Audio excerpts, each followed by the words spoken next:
Hello, I'm Chris. This is Gross Models, and this is Build Your Own X-Wing issue 67. More building. Look, electronic stuff, big complex circuit boards. It's nice when you get an issue that's got more in it. I mean, the part last time was big, but wasn't doing anything. So, there we go. So we'll get to the building, as ever, towards the end of the video.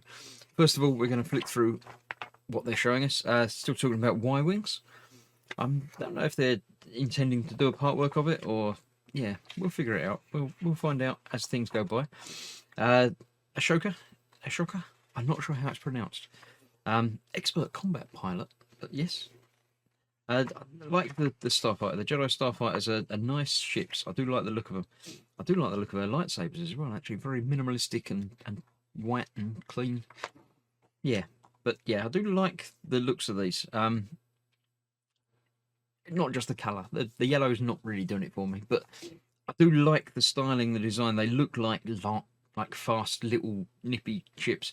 I don't know how the R2 units fit into it. They don't seem thick enough, but movie magic. Right, the build this week. We are doing the remote control and electronics. This is the little handheld unit that is going to control the wings opening, the lights and sounds and things. So yes, we are taking all the components provided except the X-Wing circuit board. I think we're not using the X-Wing circuit board yet. They're just supplying it in this issue so they get all the electronics out of the way. So I'll move that to one side. We're going to be doing the rest of it. So let's arrange things as per pictured, because that's, the way to do it. I've got a screw there. Look, screw. That's over there. That's up there. That's down there, and that's there, and a couple more screws. I'll leave the screws in there, actually, because otherwise they may well get lost. So, that's that. First of all, we are installing the terminal. So, nice and easy. Let's move the electronics all out of the way now. We have a positive and negative terminals here, which are slipping into, if I turn that around that way, up the top here. That's got to go along the back there. So then that will go in there, just like that. Nice and easy.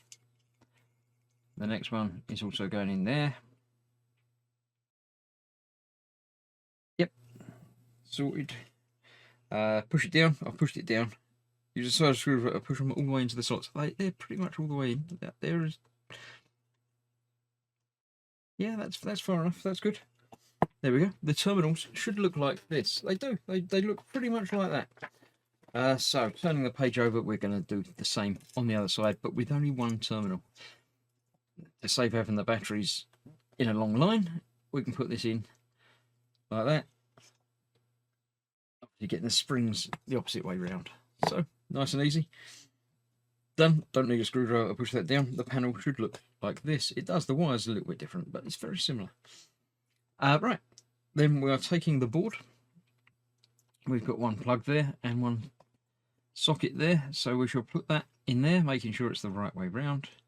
It should only go in one way round, but there we go. That's that.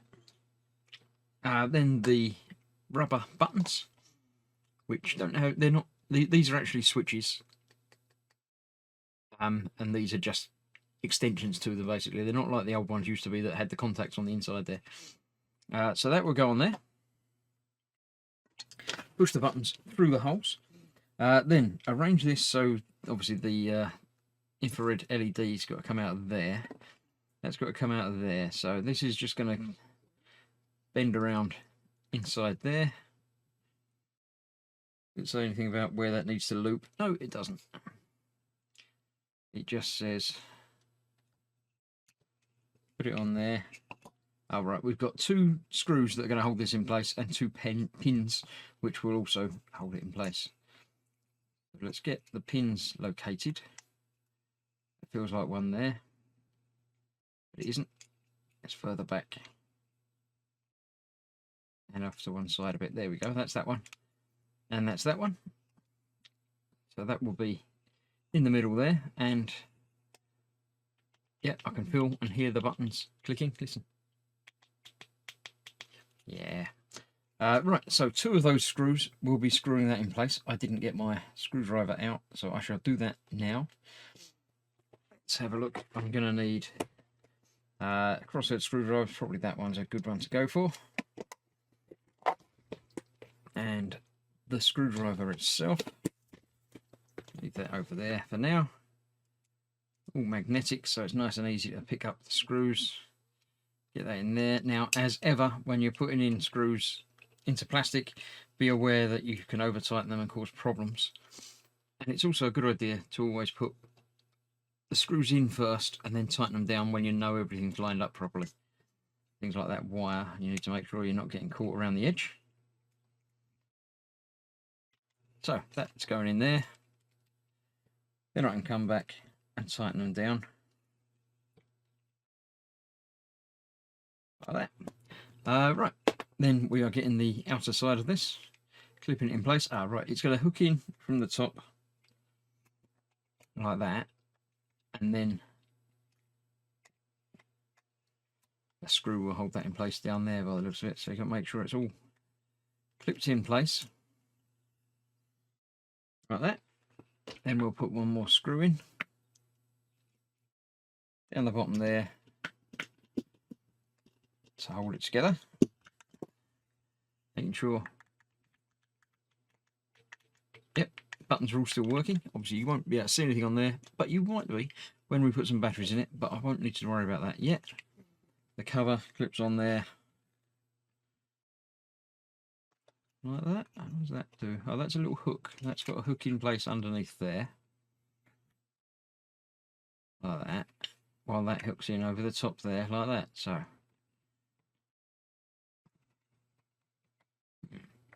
that's tight.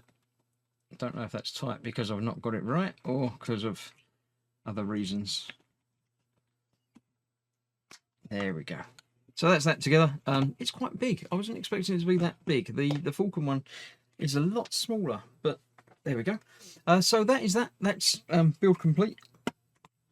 It looks like that in the picture. A bit like that. There we go. So that completes the assembly of the remote control. Keep the circuit board safely. I shall put that back in the box, in the packet that it all came in, to keep that intact. Some of these are already not straight and I haven't done anything with them, but it doesn't really matter. But yeah, so let's put that back safely in there. That will stop any static problems or anything with that. So that can go back in the box, out the way, as can that. That was that. So the picture on the back is a couple of Y-wings. That's fine, that's the job. And that was issue 67. So a little bit longer than the previous one. 68 is ready to be filmed, so I shall do that momentarily. Each of this month's deliveries seems to be a small self-contained unit, which is nice. We finished the wings now, so we've got to do individual bits. I do prefer to keep things together, so I'd be happier, you know, there's no point in doing this quite yet, unless we're going to be installing that so soon, but I don't know. All we can do is follow on each week at a time, each issue at a time. So thank you for watching issue 67. I shall see you very shortly for 68. Stay safe. I'll see you soon. Bye bye for now.